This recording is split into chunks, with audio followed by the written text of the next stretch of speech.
2시간 전에 마감한 트레이더가 생생하게 전하는 글로벌 마켓 리뷰 델타1입니다. 드디어 고용지표가 나왔고 시장은 아주 그냥 훈훈하게 화답을 했습니다.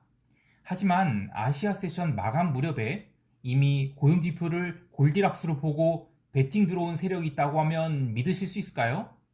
지표에 대한 해석은 이코노미스트의 몫이지만 시장에 대한 해석은 트레이더와 함께 보시죠. 자, 먼저 아시아 세션 갑니다. 어제 시황에서 이 ADP 고용보고서 발표되고 신규 실업수당 청구건수 나오면서 시장이 밀렸다고 해석하지 말아야 한다는 얘기 있었죠. 어제 시장 하락을 쫄 필요 없고 또 풋옵션 시세가 나온다 한들 일회성이기 때문에 풋매수는 정말 하지 말자라고 침을 튀면서 얘기했는데, 근데 콜옵션 코스피 딱 오픈하고 보니까 이 콜옵션이 굉장히 과다하게 고평가돼서 출발을 했어요. 전일 종가의 선물 105데이션까지 일어났기 때문에 저렇게 되면 옵션 고평가 현상이 좀 가라앉을 때까지는 한동안 시세가 안 나올 수 있겠다라는 생각이 들어서 오늘도 양매도겠구나 했습니다. 전일 선물을 대량으로 매수했던 외국인들은 시초가부터 시작해서 12시 30분까지 6천억가량 선물 매도를 했는데 상당량 꺾은 것이긴 합니다. 그러면서 선물 미결제 약정이 크게 풀려요. 이 재미있는 것은 이 매매에 대한 카운터파티 일부가 개인이었습니다. 그러니까 전일에 개인이 선물 매도를 좀 쌓았고 그 선물 매도를 쌓은 금액만큼은 오늘 개인이 이익 실현한 것입니다. 이 미니 옵션 시장에서도 오전 10시 30분까지는 외국인들이 합성 선물 매도를 하면서 전일 아주 풀로 상방으로 지른 것을 한 3분의 1가량 손절을 했죠. 이렇게 파생 시장에서 롱포에 대한 손절매가 나오면서 변동성은 와장창 죽어버립니다. 제가 풋매수를 제발 하지 말자고 한 이유가 여기 있어요. 시장이 내려도 등가격이나 내가격을 제외하고는 외가격에서는 풋 시세가 나오지 않았는데요. 시세가 나오려고 하면 옵션을 매도한 측에서 손절매를 하지 않고서는 시세가 안 나온다는 점. 이 옵션 매도에 관심 있는 사람들은 머릿속만이 아니라 가슴속에 새기셔야 됩니다. 자, 그런데 제가 도입부에 오늘 밤 미국 시장에 대해서 롱 베팅을 한 쪽이 많았다고 말씀드리고 싶은 게 12시 30분 이후에는 우선 외국인들이 선물 매도분을 줄이기 시작했어요. 장중에 6천억가량 매도한 것을 2천억을 걷어내요. 그리고 현물도 점심시간 이후로는 그 순매수로 돌립니다. 그래서 현물도 1,700억가량 순매수를 해요. 기관들도 마찬가지인데 이 오후 들어서 기관들은 양매도를 적극적으로 줄이기 시작합니다. 게다가 마지막 1시간 동안은 눈에 보이도록 콜옵션을 매수해야 됐죠. 지수가 못 오르는데 계속 콜옵션을 매수해야 되니 결국 종가의 선물이 위로 뜨게 되고 또 콜옵션도 떠서 끝났습니다. 자, 이렇게 되면 이거는 분명히 그 금요일 밤 미국 시장에 대한 롱배팅이 들어온 것이고, 그러면 월요일 날 그 시장이 갭상승을 한다 하더라도 이 초반에만 콜옵션의 시세가 나와요. 그리고 시간이 지날수록 외가격, 콜옵션, 풋옵션, 양옵션들은 다 죽어버리게 됩니다. 자, 그러니까 이번 물은 정말이지 지수는 점진적으로 오른다. 하지만 옵션은 끝까지 양매도다. 이렇게 되겠네요. 자, 시장에서 트레이딩을 하지 않고 단순히 기술적 분석으로만 접근을 하는 분들은 어제 종가에 어떤 포지션을 잡았을까요? 뭐 강세론자들이야 당연히 롱 포지션 오버나잇을 했겠지만 약세론자들, 특히 급락에 대한 기대가 있으신 분들은 쇼포를 일부 담아서 전체 그림이 헤드앤숄더가 나은 것을 생각하셨을 겁니다. 그래서 쇼포를 일부 담고 월요일날 430포인트를 깨는 급락이 나온다. 그러면 시초가의 숏을 더 강화해서 완전히 아래로 부러뜨리는 그런 것을 생각했을 텐데요. 여기서 기술적 분석이 한계가 드러나요.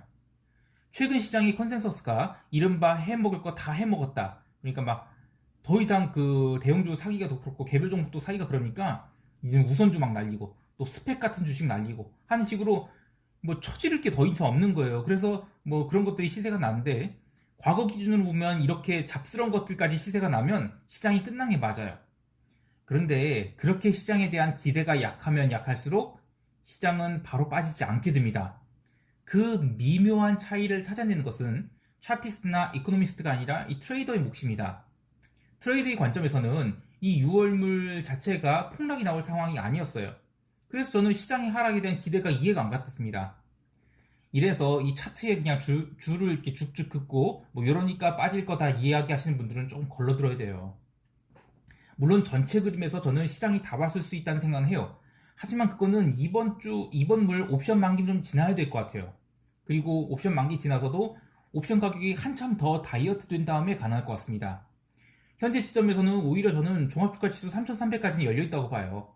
3300을 바로 돌파하는 건지는 이건 모르겠습니다. 하지만 3300에서 시장이 밀리게 되면 3220까지는 사흘만 해도 달릴 수 있죠. 그렇지만 그 이하는 웬만해서는 나오기 힘듭니다. 그래서 저는 그 풋옵션 427.5를 휴지 조각 만들 때까지는 이번 6월물 옵션 만기 때까지 시장 하락은 웬만해서는 안 나올 것이다 라는 생각하고요. 그리고 외국인이 현선물 롱베팅을 참 강하게 하고 있어요. 일부 꺾긴 했지만 전체 미결제 확정 상황을 보면 롱이 훨씬 강합니다. 그리고 현물도 대형주를 참 닫고 있어요 요즘에. 이거는 일부러 간말을 살리려는 준비를 하는 거거든요. 이러다 보니까 당월물이야 시세가 안 날 수 있지만 차월물은 콜옵션 매도를 잘못했다가 아주 뜨거운 맛을 볼 수 있어요. 그래서 저는 아직까지는 숏을 보지 말자는 이야기를 하는 것입니다. 자, 자세한 시장 대응 전략은 이따가 총평 때 이야기를 하고요. 유럽 세션 갈게요.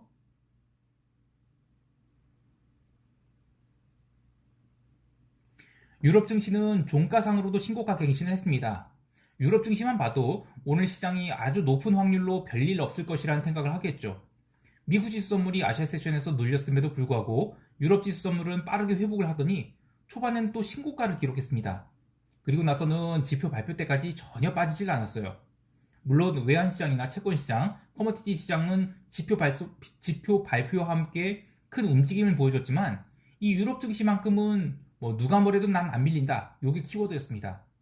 결국 미국 증시 개장 이후 상승폭을 확대하자 유럽은 신고가로 마감해서 닥스 기준 드디어 15,700선을 터치하는 종가 고가의 흐름으로 끝났습니다. 유럽 증시야 계속 좋았기 때문에 걱정할 필요도 없고 또 별 변동성도 없었어요. 근데 나머지 시장은 그렇지 않았습니다. 우선 커머디티 중 골드를 이야기해 볼게요. 골드는 아시아 세션에서 10시 55분경 스탑로스가 터져 나오면서 1855.6달러의 저점을 기록했는데 거의 마이너스 1% 찍고 급반등했죠. 자, 그런데 이런 거는 진짜 매수 찬스예요. 우선 전산장에서 스탑로스가 터져 나오는 경우에 적용할 수 있는 건데 스탑로스가 나오면 매수를 마구 깔아야 되는 게 아니라 이게 스탑로스로서의 물량이 정리되었는지를 확인하고 더 이상 물량이 나오지 않으면 최저점이 아니라 약간 오른 그 무릎에서 사는 것입니다. 근데 기술적 분석으로만 매수하자는 뜻이 아니고요. 그 당시 그 주변 상황들을 여건을 확인해 보면 FX나 채권 시장 가만히 있었어요. 하다못해 나머지 커뮤니티 시장도 그냥 가만히 있었는데 골드에만 스탑로스가 나온 것이거든요. 이거는 연속성이 없는 거예요. 그래서 더 이상 매도 물량이 나오지 않으면 매수해도 되는 것입니다. 아무튼 시장은 스탑로스가 나오고 나서 빠르게 다시 1870달러 회복했어요. 그리고 아주 지긋지긋한 횡보거장을 거치죠.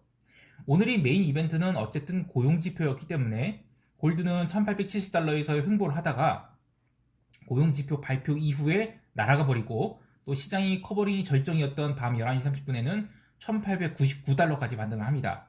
물론 그 뒤로는 커버링 에너지가 좀 줄어들면서 종가는 1894달러로 마감을 했지만 어쨌든 강력한 반등을 주면서 마감을 했습니다. 구리와 기름도 유럽 세션에서 계속 강세였는데 다만 기름은 그전부터 워낙 강세였죠. 그래서 지표 발표 이후 텍사스가 69.75달러 넘기면서 매도 물량이 오히려 쏟아져 나왔고 또 미국 본장 이후에는 69달러 살짝 깨기도 했는데 그래도 또 그 저가에선 매수가 들어왔죠. 그래서 종가상으로는 69.37달러 그리고 브렌트도 71.82달러로 이번 주 아주 깔끔하게 기름이 상승 마감을 했습니다. FX 시장도 어제의 달러 강세를 싹 뒤집는 모습이 나왔죠. 지표 발표 이후에 비달러들이 죄다 부러졌습니다. 여기서도 키 맞추기를 해보면 비달러들이 죄다 급등을 했습니다. 예. 여기서도 키 맞추기를 해보면 유로는 반등이 상대적으로 약했고 그 오지달러는 가장 강하게 반등을 했습니다. 하지만 그간 강세였던 루니 달러, 그러니까 캐나다 달러죠. 이거는 생각보다는 반등이 강하지 않았어요. 그래서 보면 그냥 그 어제의 지표에 대해서 되돌림이 나왔다. 시장 해석이 그렇게 볼 수 있겠습니다. 자, 마지막으로 채권 시장 보면 미국 10년 국채 이보다 더 드라마틱할 수 없는 차트를 만들면서 완전히 위로 돌아버렸습니다. 물론 저는 여전히 채권 시장은 박수 국면으로 보고 있어요. 근데 어제로서 국채 시장의 숏돌이들은 아주 확실하게 사망 선고를 했다고 봐도 되겠습니다. 참고로 6월 미국 10년 국채 선물 만기가 이제 2주 정도 남았는데 10년 국채 뭐 1.7% 넘긴다고 베팅하신 분들 오늘 사망 선고를 받은 셈이라고 봅니다.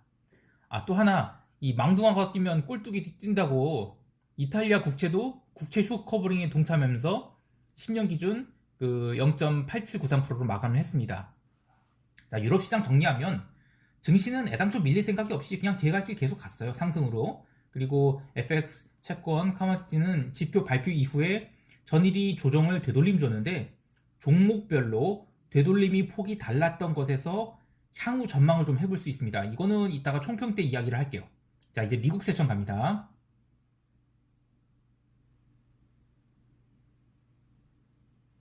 대망의 미국 세션.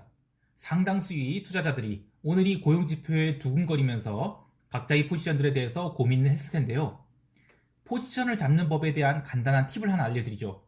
요건 대부분의 상황에서 통용돼요. 속성이 비슷한 지표가 이틀 연속으로 나오는데 이 첫날 시장이 밀렸다라고 하면 다음날 시장이 더 밀리려고 하면 그보다 더 큰 충격이 필요합니다. 그런데 생각보다 충격이 덜하잖아요? 그러면 되돌림이 나옵니다. 그리고 되돌림이 크기가 크면 클수록 그게 더 큰 추세라는 것을 알 수 있어요. 자, 그런 논리로 오늘 시장을 쭉 보면요. 고용지표, 어제 발표된 고용지표 이후에 가장 큰 시세가 나온 건 뭐예요? 미국 10년물 국채예요. 그 다음엔 나스닥 롱, 그 다음에 S&P 롱, 그리고 FX는 생각보다 반등이 크진 않았지만 어쨌든 상당폭 반등을 했고요. 그리고 커머디티들도 변동성이 큰 골드 같은 경우에 다시 많이 올라왔지만 나머지 커머디티들은 구리 같은 거는 얼마 못 올라왔어요.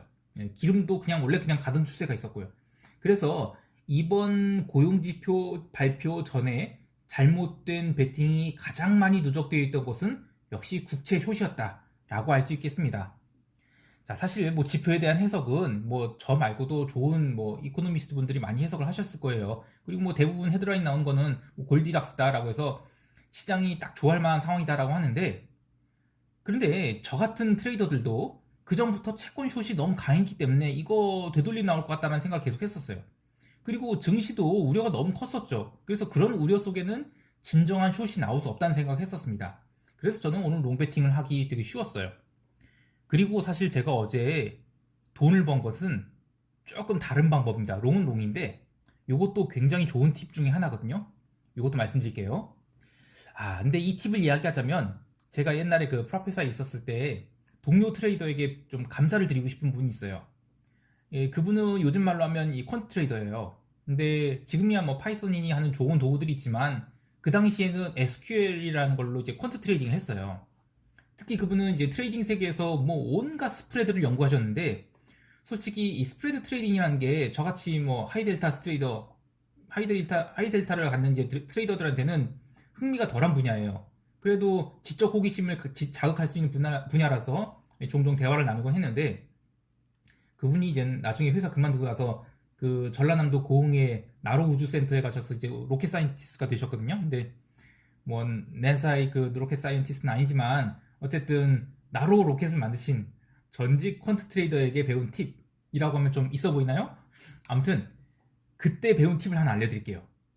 바로 S&P 나스닥 스프레드 거래인데 S&P와 나스닥이 구성 종목이 어떠하고 이런 어려운 이야기들은 집어치우고요. 아주 그냥 쉽게 적용할 수 있게 얘기를 해볼게요. 자, 어제처럼 이벤트가 있을 때 그 이벤트가 시세의 강화 혹은 역전을 가져올지를 두고 베팅하는 거예요. 최근에 S&P와 나스닥은 계속 횡보를 하다가 목요일날 S&P 대비 나스닥 하락이 종가상으로 크게 벌어졌어요. 그런데 목요일이 이벤트는 금요일이 고용지표에 대한 프리뷰 이벤트였죠. 자, 그 프리뷰 이벤트에서 목요일에 나스닥이 먼저 하락을 했습니다. 그러면 금요일이 지표가 어떻게 나오든 시장에서는 더 나쁘게 해석해야만 나스닥이 추가 하락할 수가 있다는 얘기가 됩니다. 하지만 지표 발표 이후에 지수들이 잠깐 떴다가 다시 내려왔죠. 그래도 출발은 플러스권이었어요. 그러면 여기서 S&P 매도, 나스닥 매수의 스프레드를 일단은 시가부터 들어가는 겁니다. 자, 시장 출발이 마이너스로 간다면 전일의 추세에 대한 가속을 의미해요. 그러니까 하락이 더 나올 거라는 얘기죠. 그러면 이거는 반대의 포지션인 S&P 매도와 S&P 매수에 나스닥 매도, 그러니까 매도가 더 이어질 것이다라는 스프레드를 거는 건데 시장 출발이 플러스라는 얘기는 전일의 추세에 대한 반전을 의미해요. 근데 반전폭이 얼마나 나올지 모른단 말이에요. 그래서 그 반대의 포지션인 S&P 매도로 해지를 거는 겁니다. 그래서 S&P 매도 그리고 나스닥 매수를 해서 포지션을 잡는데 그냥 잡는 게 아니라 트리거 포인트가 있어요. 처음에는 한 뭐 내가 오늘 투입하려고 온 자산이 무슨 1억이다 그러면 스프레드를 얼마치를 거냐면 한 뭐 2, 3천만 원치만 거는 거예요. 그런데 계산 딱 하고 나서 S&P 오르는 속도보다 나스닥 오르는 속도가 더 빨라요. 그러면 스프레드가 벌어지겠죠? 즉 S&P 오르는 것보다 나스닥이 오르는 게 더 빨라져서 스프레드가 뭐 처음에는 제로였던 게 0.2% 정도 벌어지잖아요. 그러면 이거는 나스닥 숏에 대한 되돌림이 더 크다는 의미예요. 그러면 여기서는 나스닥 매수를 강화해 버립니다. 그래서 0.2% 이상으로 해서 0.3%쭉 올라가는 것을 쭉 먹다가 언제 청산을 해야 되느냐? 스프레드는 보통 0.8% 정도에서 가속도가 줄어들어요. 그리고 0.9%대에서는 청산 압력이 커집니다.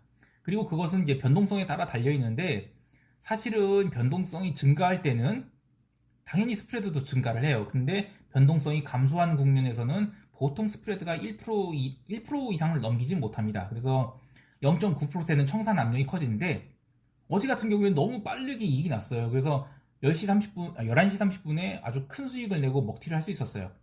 뭐 사실상 1시간도 안 되는 거리에서 그 거래에서 뭐 리스크는 아반떼인데 기대값은 S클래스다. 이러면 정말 좋은 거래가 아니었나요? 물론 최고의 이익은 단순 네이키드 나스닥 매수였습니다. 근데 저는 늘 해지로 달고 다니는 사람으로서 이 홀딱 벗고 매매하는 것을 좋아하지 않아요.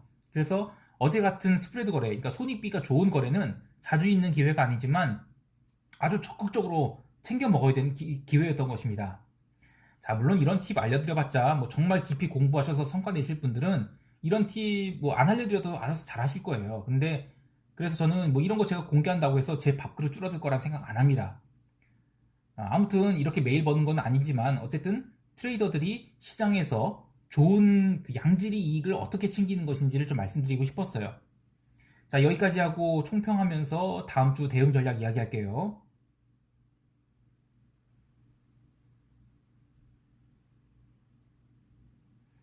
이번 주 뭐 그렇게 우려했던 지표는 이 골디락스로 인식돼서 종가 고가로 끝났어요. 근데 개인적으로는 어제의 시세는 저는 커버링성 장세였다고 봐요. 그것도 가장 확신이 컸던 것은 이 국채 매도 포지션인데 거기에서 손절매가 아주 크게 나왔다고 봅니다.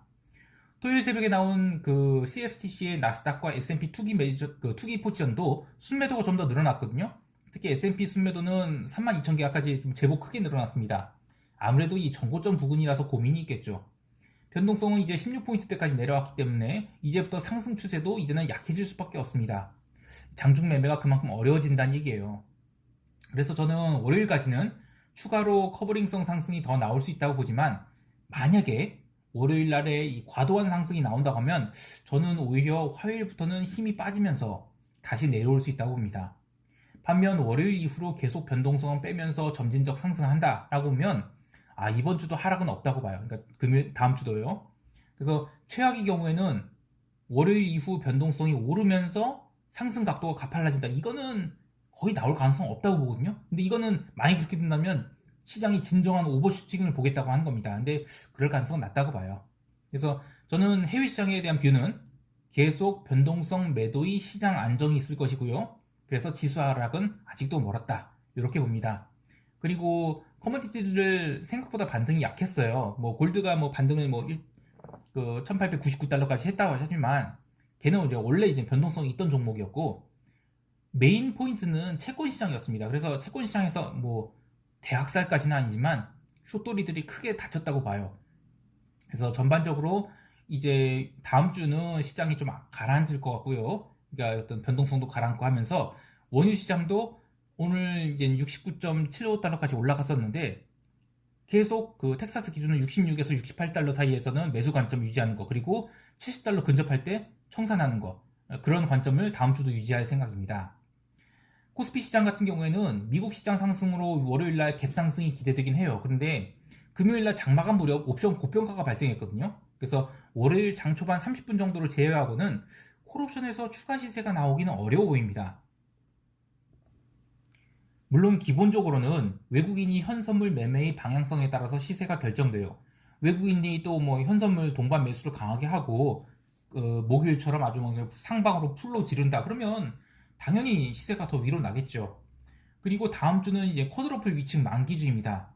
저는 주 초반에는 435에서 440선 공방이 있을 것 같은데 장중에 440선에 근접하게 되면 차월물 콜옵션들이 크게 오를 수 있습니다. 그래서 저는 차월물 콜매도는 다음 주 초반까지는 웬만해서는 자제하는 것이 좋겠어요. 오히려 마음 편하게 매도할 수 있는 것은 425 이하의 당월물 풋옵션들인데 425포인트라고 하면 사실 시장에서 그렇게 멀지 않은 자리거든요. 그런데 기본적인 시장 방향성은 상승 방향인데다가 변동성이 하락한 추세이기 때문에 425 풋옵션들은 안타깝지만 사망 선고를 받았다고 해야 되겠습니다. 이번에 풋옵션 300억 지르신 개인 아주 시원하게 휴지 조각 되신 것 같아요.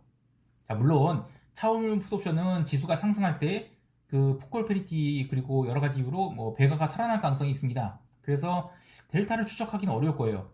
그러니까 차오물 풋옵션은 이 초반에 프리미엄 빠질 때나 같이 매도해야지 델타 쫓아가겠다고 차오물 풋매도 쳤다가는 아주 옴팡 뒤집어 쓸 수 있습니다. 그래서 다음 주는 435 콜매수 그리고 440 콜매도의 레이쇼 스프레드를 갖고 뭉개면서 변동성 매도를 하는 게 좋겠습니다. 증시에 대한 대응도 마찬가지인데 저는 이미 개인이 매물벽은 넘겼다고 보고 있어요. 특히 쿼드러플 만기를 앞두고 외국인들이 대형주 매수를 한다는 것은 시장을 이번 만기까지는 위로 보겠다는 강력한 시도입니다.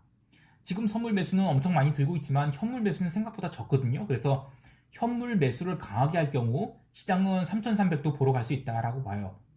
물론 업종별로는 전혀 다른 양상이 나타날 수 있기 때문에 저는 지수에 대해서 얘기하는 거예요. 종목을 피킹할 자신은 없습니다. 그래서 전체 시장의 대한 대응은 곧버스 사지 말자. 분매수 아직도 아니다. 라고 이야기를 하고자 합니다. 한 주가 이렇게 갔는데 한 주간 해외 시장에서 별반 성과 못 내다가 어제 아주 편하게 그리고 좋은 이익을 얻었어요. 그래서 굉장히 기쁘게 마무리했습니다. 자, 쉐린이 좀 불러볼까요? 어딨니 쉐린? 헉헉헉 쉐린이 마라톤 준비 중입니다. 내일 마라톤이 있답니다.